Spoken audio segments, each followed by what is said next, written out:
the process of recovery if you do not make your recovery a priority in your life so you can maintain the commitment to the process. So today on episode 26 of Recovery Monday, we're going to talk about prioritizing your recovery and what it means. So let's get cooking. Chat overlay is going up on the screen. So let me know where you're from, how you doing. Let me know everything's working. Katya, what's up? Hope everything's okay in your part of the world in stressful times. Good to see you. Just make sure that we can hear me. I'm guessing that we can hear me because my headphones were working before I came on. Today, we are going to chapter 5, which is, there's really 6 chapters in The Anxious Truth, but 5 is really the last chapter because chapter 6 is just a wrap up.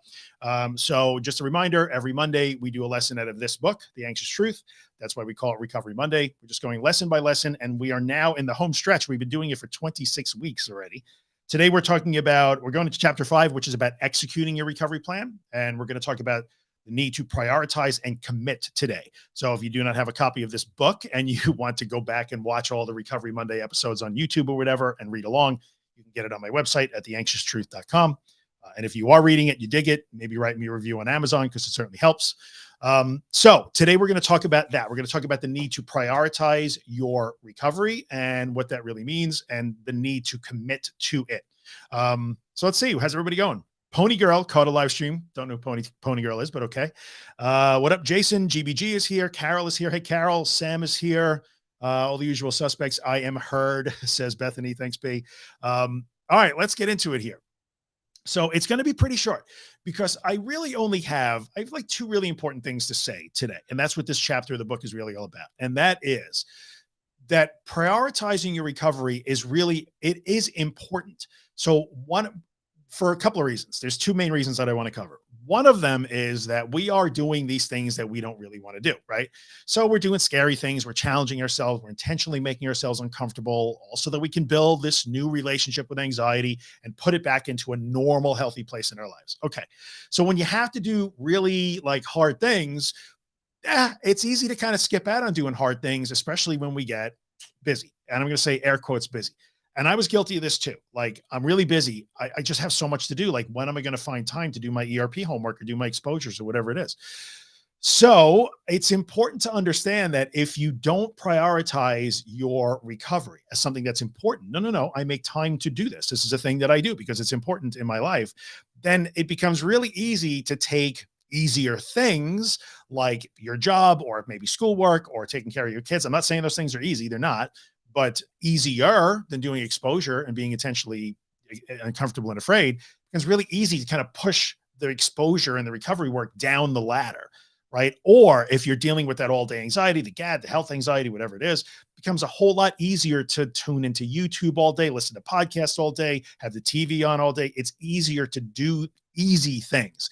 So if we do not commit to this process and prioritize recovery, it can be really easy to just sort of accidentally, I'll do that later. And then you don't do it. Then it becomes, I'll do it tomorrow. And then it's, I missed tomorrow. I'm really busy. I have so much going on. Okay.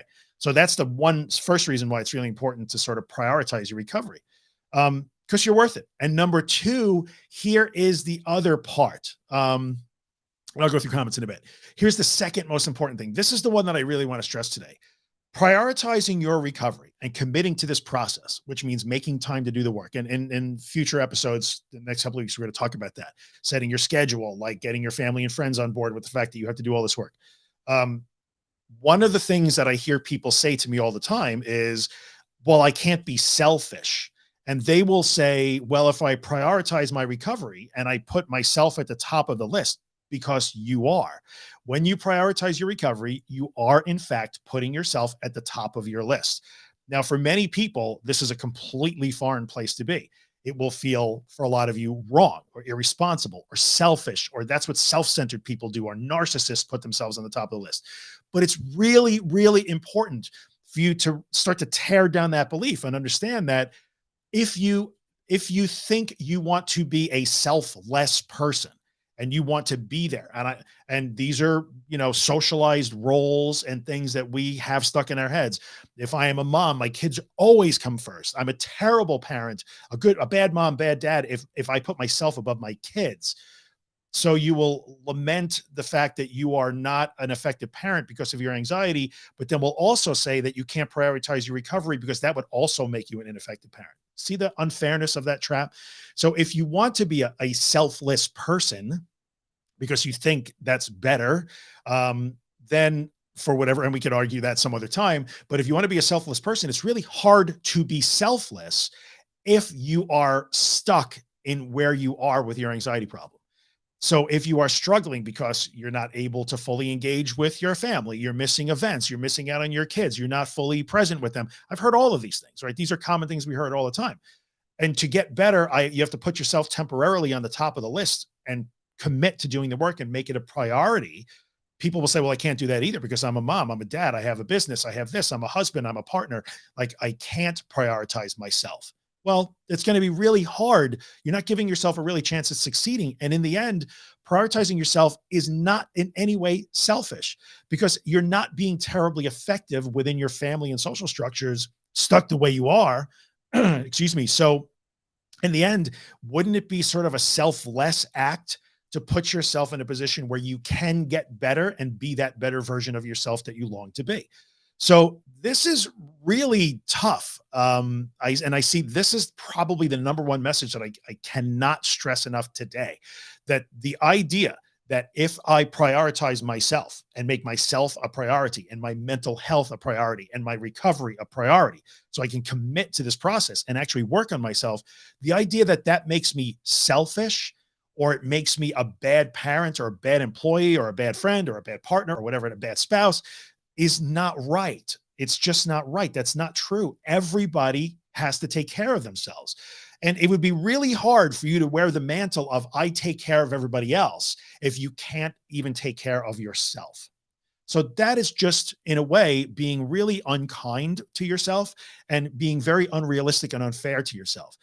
I would bet that the people in your life that care for you, part and where you play a role with them in a family system, in social systems, in work systems, in what in clubs, in organizations, in your church, whatever it is, I'm guessing that they would be more than happy to see you miss a couple of church meetings or miss a couple of school pickups or whatever it is that you have to do to prioritize making yourself better. The people in your life that care about you would likely want you to take the time to get better and feel better and be happier and be more satisfied with yourself. And in turn, they're not asking for benefits, but they will also reap benefits. It's so important. Like I did have to prioritize my recovery and it did make me feel like, oh, I'm a failure as a dad if I do that because I put myself on the top of the list. Like that's so selfish. But in the end, I was a way better father for having done that. Way, way, way better than to keep saying, well, I can't do that because I have to be dad. Like, well, first of all, what did I really have to do? You have to be careful about also using that I have to be mom, I have to be dad, I have to be husband, wife, partner, I have to be whatever. That can also easily become what seems to be a socially and morally and ethically acceptable excuse for not doing the scary things that we don't want to do. So these are not so much mechanical issues today that we're talking about, procedural issues. They really are emotional or sort of mindset issues. And I hate the word mindset, but I cannot stress enough that in order to commit to this work, like, no, I am going to do this. This is it. I'm going to do this. Part of commitment is you have to put it at the top of the list. You have to make yourself a priority. Just the same way that you would want your kids or your partner or your mom, your dad, your sister, your brother, your best friend, your spouse, whoever, you would want them to take care of themselves. So you have to look at yourself the way you would look at them. If your partner came to you and said, well, I really have this problem, I have to solve it, but I can't because I told you that I would take you to the movies on Friday, you'd be like, don't be silly. Like, take care of yourself. I want you to take care of yourself. You would tell the people you love that they should take care of themselves, and you would be fine if they put themselves on the top of the list for a while. In fact, many of you may even have these conversations in your family and in your social circles. Like, dude, you never take care of yourself. You never put yourself first. How many times have you told that to somebody that you love? Well, you're going to have to tell it to yourself a little bit too, right? So it's not a really super long or technical message today. It really is a message about beliefs, and it is really going to be difficult to commit to the process, which commitment is a thing that's also in this chapter. Commitment has to do with discipline. There's a lot of stuff that goes into that, but it's hard to commit if you insist that you cannot be a priority ever. Now, maybe you have been taught to not be a priority. You've been in family systems or social systems that punished you for putting yourself first. Well, in this situation, you're going to have to start to work through those, at least acknowledge like, oh, this belief comes from this, but I can work through that. And maybe you need some help working through those things. But these are some of the things that I hear very commonly in our community where people will insist that they cannot put themselves up as a priority and their recovery progress does suffer. It's not impossible. It just gets frustrating. And sometimes there's no reason for it to be frustrating. I don't want you guys to be frustrated or disheartened or judge yourself harshly if you're not even giving yourself a running start to begin with. Right. So let's check it out in the comments. Let's see what you guys have to say. Like I said, not a long lecture today. It's kind of, it's really about that. So let's see what you guys have to say about that. Hey, from Bethlehem, Julie's here. What up? Oh, Bonnie Clark is Pony Girl. Hey, Bonnie. Nicole is here. Katya's here, trying to focus. Oh, the Oscar news. Oh, goodness. The Oscar news overlapped all the way. I almost want to talk about the Oscar thing a little bit because I did post about that and I really struggled with posting about that. Maybe at the end we'll talk about that a little bit. So let's see here.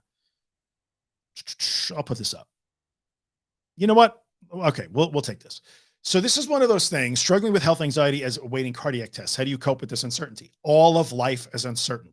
So one of the things that I've taken to saying lately very flippantly is, 3.5 billion years ago, life sprang forth on planet Earth and every day has been uncertain since then. So there is no certainty in life. And in this situation, trying to find a way to take away the uncertainty or magically make uncertainty feel okay or comfortable or confident is not a fair ask of yourself. It is okay to be uncertain and a little worried about that when you're waiting for test results to come back. Anybody would worry about that. Anybody would be concerned about that. There's no reason to try to fight the worry or think that you can somehow engineer it away. It's okay to be a little bit worried about that, to be a little preoccupied with that. Everybody would understand that. If a friend saw you sort of zoning out off in the distance and knew that you were waiting for some health results to come in, that person would probably know, like, yeah, you got some stuff on your mind today. That's okay. It's okay. You have to allow the uncertainty and understand that it will make you uncomfortable, but it would make anybody uncomfortable. The secret sauce is I don't have to be afraid of being uncomfortable, right? So that's the stock answer all the time. Am I uncomfortable because I have a reason to be? Sure. Am I more uncomfortable because I'm uncomfortable with the fact that I'm uncomfortable? That I don't have to do. And that's what we always are working on here. So just allow it without struggling. And I hope everything turns out okay. I really do. I hope you get the results that you want. We all do. GBG has to say this: I prioritize my recovery by behaving as if I'm recovered. That is a really good point. So you are prioritizing your recovery when you do that. When you act like a recovered person, you are challenging yourself. Even when you are feeling anything but recovered and you decide I'm going to act like a recovered person, you are literally taking on the challenges of recovery. You're doing the work of recovery. So, and I love that because in a way you can almost have it both ways if you're going to do it the way GBG did here. I prioritize my recovery by acting like a recovered person. Okay, so I am going to fulfill my role as dad by driving the kids to their, whatever, to the soccer games, even though I don't want to. So you can manufacture exposures and things like that to do instead of doing your dad or employee or husband or wife or partner business, or you can actually do that work. I can be a husband, I can be a partner, I can be a dad or a mom or whatever. And that's my recovery work. So that's good. I like that because it can kind of combine it. That's good. You had to kind of have it both ways, which is really cool. Good comment. Thank you very much. Let's see here. Okay. Maureen says, I'm always saying your name right, by the way. I have to admit, look over the comment. There's always one. I have to admit that I many times use the going on exposure stays on a priority. I have other things more important to do right now.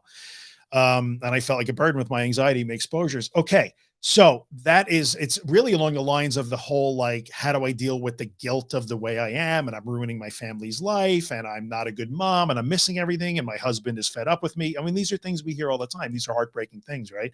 The best way to address that, and that I feel like a burden with my exposures, would be to do your exposures so that you don't have to be that burden anymore. I'm not saying you are a burden. You feel like you are, and I can respect that you feel that way. I mean, it's really harsh judgment on yourself, but the best way to deal with that is to actually prioritize doing the work so that you don't have to feel like that anymore. So if you deprioritize the work because you think your exposures are a burden, but also your anxiety is a burden, you are giving yourself absolutely zero wiggle room. You have no place to turn.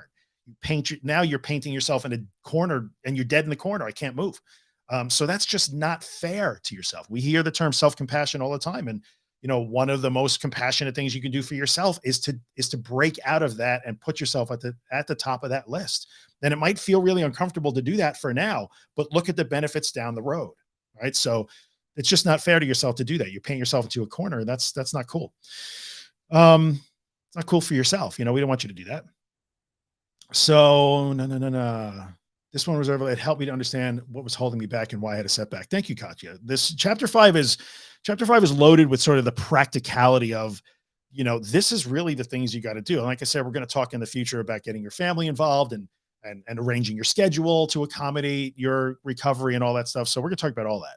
I kind of feel like chapter 5 is maybe the most important chapter, but I hesitate to say that. They're all like that. So let's see here. Okay, so here you go, Carol. And by the way, Carol, you are working hard, and like big fist bump from me. You're doing great work. I know how hard you're working on your stuff, but yeah, it would be a great help to your husband. I like the way you said that. It would be a help to my husband if I could be less dependent upon him. That is an objective statement of fact. We could probably all agree, like, yeah, it would be helpful to your husband. And you did not call yourself a burden here. You're not judging yourself. You're not talking badly of yourself. So we can acknowledge, yeah, like this is, my anxiety situation has an impact on my loved ones and my family for sure.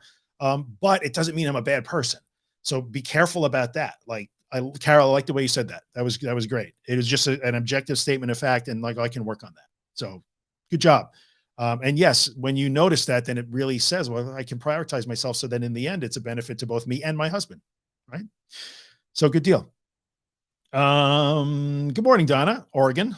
So let's see here. I assume they mean to block out. Okay. I'm going to pop this up here.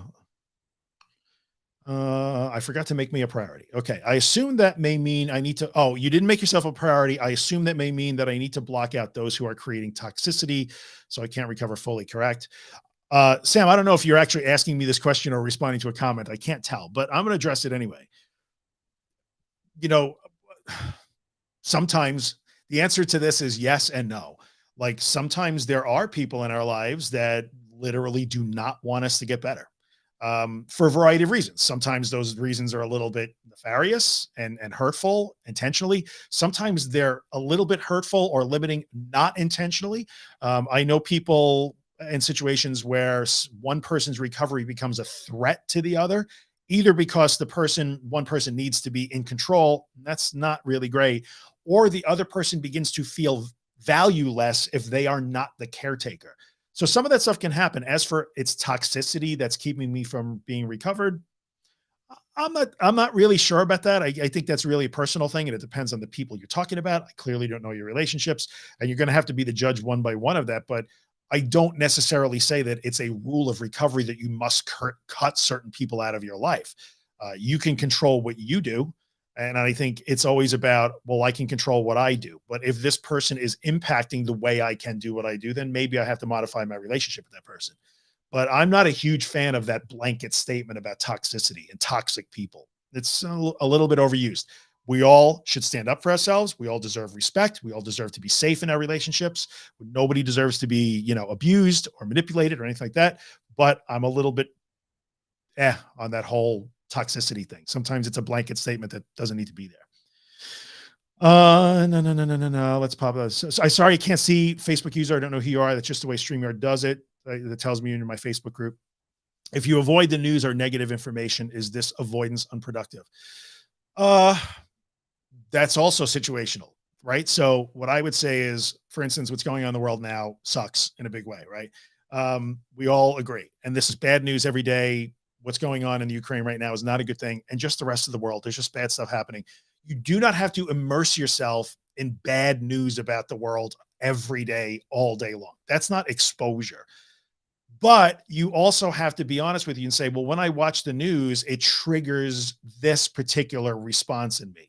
It triggers this avoidance. It triggers this compulsion. It triggers this safety behavior. So I will watch the news for 5 minutes so that I can work on relating to this news, upsetting though it may be, in a different way for 5 minutes, maybe for 10 minutes. Maybe I'm just going to watch a half hour of the news and then that's it. You know better than anybody else. So I would tell you that if you feel like, well, I can't watch the news because it sends my anxiety through the roof, you got to reframe that and say, when I watch the news, I get upset, which anybody would.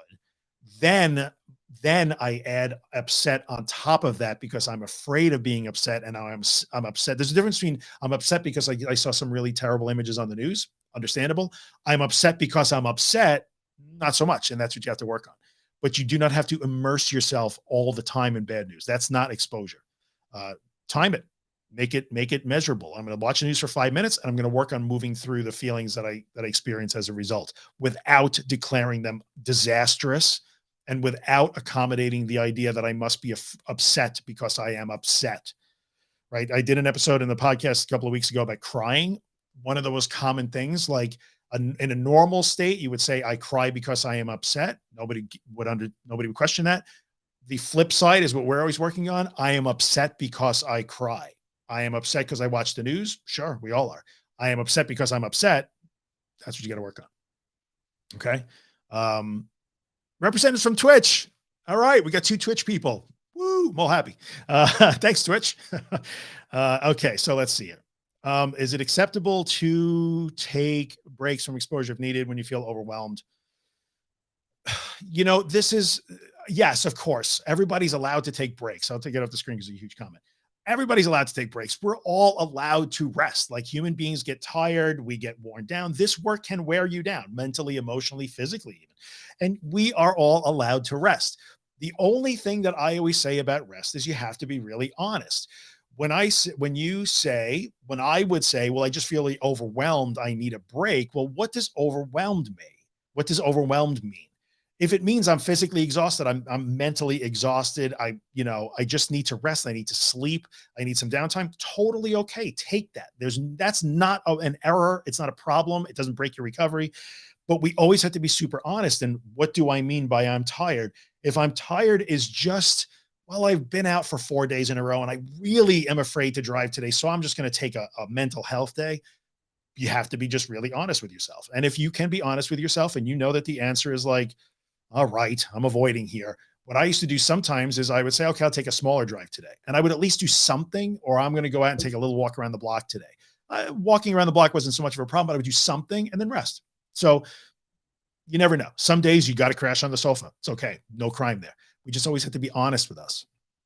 So, and Bethany just asked, where do people get the idea that they can't rest? I'm going to take ownership of some of that, because when I wrote my first book, An Anxiety Story, in that book, I clearly said that I took no days off. And I regret writing that. It's true. I did take no days off, but I think I mistakenly held that up as an ideal of some kind. Just because I did it that way does not mean that everybody should do it that way. In fact, I would probably say that most people shouldn't do it that way. When I say no days off, I would completely rewrite that. I can't change what I wrote, but I would rewrite that to say no days off based on being afraid. No days off on being afraid.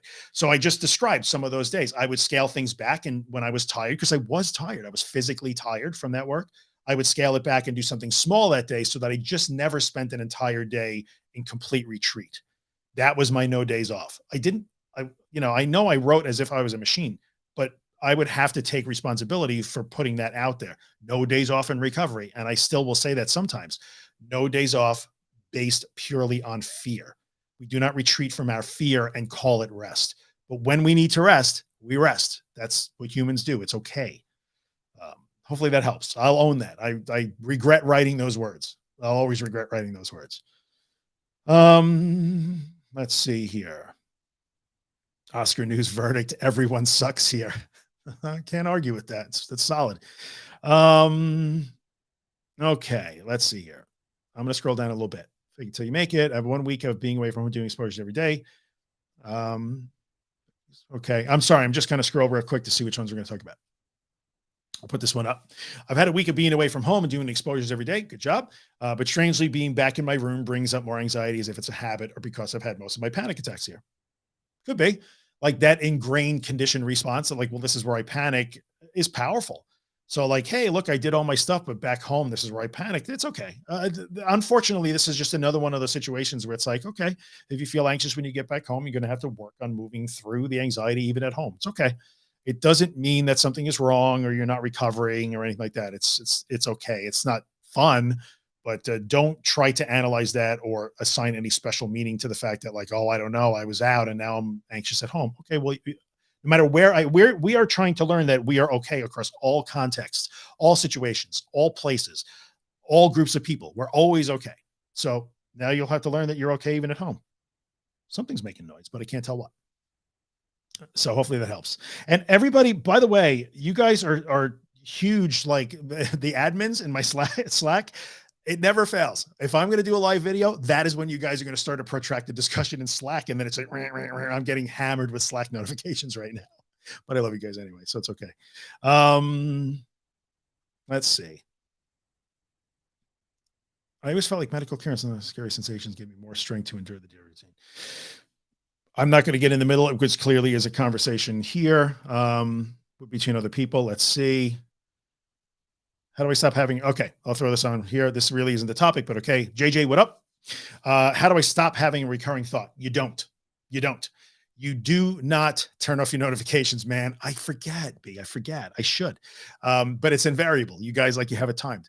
Okay, so how do I stop having recurring thought? You don't stop having it.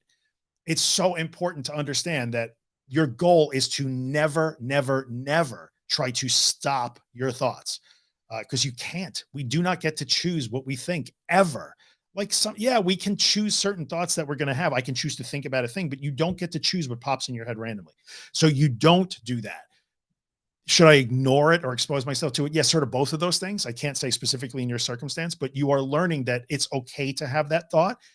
More important, it's okay to experience the discomfort that that thought brings up for me. I can move through that discomfort and know that I am still okay. So when you learn that the discomfort does not mean doom, it doesn't mean that the thought is true or untrue, whatever the disaster scenario is. Like, I can be uncomfortable. I had a thought that I don't like, can't control that. It makes me uncomfortable. I can move through this. So it's not so much ignoring. Be careful about ignoring. You couldn't ignore that thought and that discomfort if I paid you. You can't ignore it. You're going to feel it, but I can move through it even though I experience it. Right. So that's a short answer, but hopefully that helps. When I was constantly seeking out news, it was definitely attempting control. Oh, this is good. This is good. We have a comment in from Twitch. When I was constantly seeking out news, it was an attempt to control. The more I knew, the more I thought I had some control. It was obsessive. That is a huge amount of insight right there. Like, I applaud that, knowing that that's what you were doing. So some people can do that. Some people are, for sure, they want to avoid all the news because it will trigger them and make their anxiety go through the roof. And some people on the flip side, so it's really good, Becky, I'm glad you brought that up, is that, like, if I just know everything about it, then somehow it's better.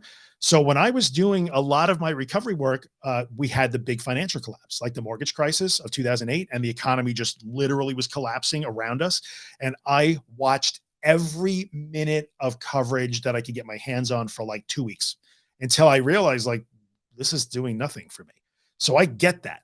I was kind of that person, but also in the past, in my battles with anxiety, I would avoid the news. So it's interesting how that shifted during my recovery work. I wanted to know everything and understand everything. I'm like, suddenly I'm going to be a Nobel Prize winning, like, economist. No, I'm not going to learn all that in 2 weeks. So good comments. I appreciate that. I'm going to put up hey, Paula from Twitch, putting up a Twitch comment just to have 2 Twitch comments. But the toxic label is awful and was created because of a pop culture self-help book. You know, I think we can all agree that some people do have a toxic nature. I understand, but toxic has become one of those words that everything is toxic. So I know it's unpopular when I say stuff like that, but I'm not completely invalidating the fact that some people are certainly damaging. Their personalities, their behavior could be damaging and hurtful. Just we way overuse all of these things, all of them. Oh, this is good. Kat, thank you for saying this. Love yourself first is super cliche and everything, but it's true. Like, it's true. I cannot even believe that I'm saying the words love yourself first in a live video. Like, what has even happened to me? But that's true. It is true. Like, be nice to yourself. You deserve it. Let's pop in here. Hey, Dawn, what up? Let's see. The recovery mindset can be, I'll put this up. Bethany, is a good comment. Thanks, B. I know the recovery mindset can be a daily thing. It affected how I approach my daily life. Okay. This comment right here, what Bethany said, listen to that. Yes, that's true. You can be in a recovery frame of mind every day and aware of like, am I making good choices, or am I retreating or avoiding unnecessarily? That's okay. But you can't get obsessed with that. But I love this. This is really good. It is very different. Be committed to your recovery does not mean that you drive yourself into the ground. Um, that's really important. Really important. I couldn't take a day off from stinky thinking, says, let's put this up. Okay, this is Donna illustrating the fact that you don't get to control your thoughts, right? So Donna's done tremendous work and come so far in her recovery. Donna, you've done, this, you've done tremendous work, and I'm super happy that you're where you are now. But this is important. I could not take a day off from my thoughts. So by default, then you wind up in that recovery mode almost every day in some way, shape, or form, because you're always practicing. That can happen to some people. Let's see here. When I say I'm tired and really fight to give myself permission to rest. Okay, let's see here. Julie, what's up? I get worried when I say I'm tired and really fight to give myself permission to rest. Okay. This is just my normal life, not recovery. Some people do find themselves in that position. I mean, look, there's a concept that's really funny. It has to do with not wanting to go to bed. And it's funny because when I first heard about this concept, like some people they stay up late, and that's me, and refuse to go to bed. I refuse to go to bed. I literally will tell you that there have been long periods of my life, and even sometimes now, where it was almost like a defiance. I will not end this day. There's more that I can do, or I just want to sit and watch mindless YouTube videos for me. And I'm not giving that up because this is my time. So some people do get stuck in that for sure. And some people somehow, for whatever reason, Julie, you might be one of them, you have adopted that belief that saying that you are tired or taking a rest somehow decreases your value or puts you in a vulnerable or wrong position. Maybe you will be criticized as being lazy. Maybe you have been criticized as being lazy. That's something that I would say to definitely work on. All human beings need to rest. Even me. I like to pretend I'm a machine, but I got to rest too sometimes. It's not a crime to rest. We're allowed to rest. So let's see here. Turn off my notification. Okay, this is fair. I think again, I would agree with this. Recovery work has to be done daily. This has to do with today's chapter and commitment. It does have to be done daily, but it depends on the extremism, right? So it might look different from day to day. It might look different from day to day. Some days you're going to tackle really big challenges, do that again and again and again for a week or two straight if you can do it. And then some days you're just going to drop back and say, I'm going to do a small exposure today just so I don't retreat. And then I'm going to take the rest of the day on the sofa. That's okay. So I would agree. It does get done every day, just that those rest days might look a little different. Let's see. No. Word. I love the comment. Word. Okay. Oh, Donna, this is a good comment. Not because you're watching these videos. I mean, you can stop watching them or watch them anytime, but this is so good. Can't figure out why, except that I can now. That is a huge comment. That's the comment of the day right now. I would have given it to Bethany, but now I'm going to have to give it to Donna. Thanks, Donna, because this illustration right here, now I keep watching these videos, I guess, presumably about police violence. I'm not going to comment on police violence. A bad thing, of course. We all agree with that. But it's not about that. It's about the fact that Donna can watch what are really disturbing videos that might bring up some really strong opinions and sort of get your dander up and get you really upset. And I know you're a good person. You want to change the world. So I do get that. But now you can. Like the fact that Donna got to the point where she would avoid all the triggers and now will intentionally watch those videos, maybe because of an interest in that topic and maybe trying to improve things or help fix things in her community, whatever it is. The same holds true for the thought, I'm going to go insane, or I'm going to die, or I'm not going to exist. Like it is a big deal. I did a video not too long ago, and I believe it's on my Instagram, about fear of death and being crippled by the idea of death during the midst of the worst of my anxiety. And now like actually enjoying conversations about existence and the nature of death and afterlife, if there is one, and faith. And now those are great discussions to have. So whatever your huge fear is right now, it can actually, one day it will come where that's not your huge fear anymore. Like recovery encompasses so much. Just when you are in an anxious state and under the gun all the time, things that are like super triggers now over time can be less and less triggering. I swear. And Donna right there is living proof. We're all winners here. All right, now we're getting out of control. Um, let's see here. I ended up laughing about elevators. All right. Um, I will tell some. There were two questions about depression. Now, next year. I believe next week, the podcast episode that comes out. I don't know this week or next week. I can't tell. Is about depression. I specifically talk about how I deal with depression. Somebody asked in the comments, "How do you make sure you don't get depressed?"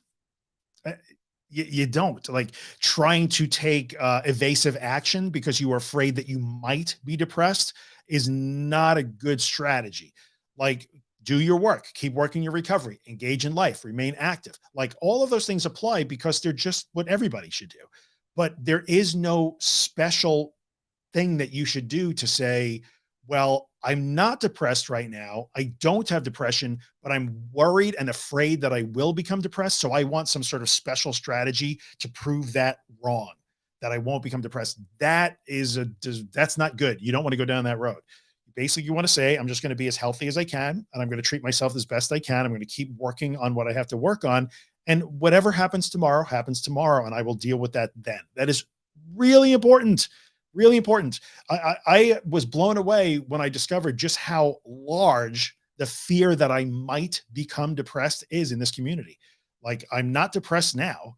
I actually feel great now, but yet I'm afraid that I might get depression, and so I will act based on that fear. Don't go down that road. That's really difficult. It will kick off things that you don't want. And should I allow depressive feelings? Marge says, I'll throw it up real quick.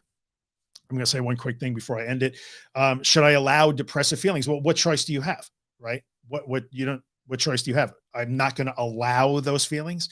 You don't get to choose your feelings, right? So, well, I'm having feelings of sadness or low mood or depression. I'm feeling a little low. I'm feeling down. I'm feeling sad. I'm feeling discouraged today. You're allowed to have all of those feelings. So that question by itself that says, well, I don't know if I should allow them. Well, tell me what not allowing means.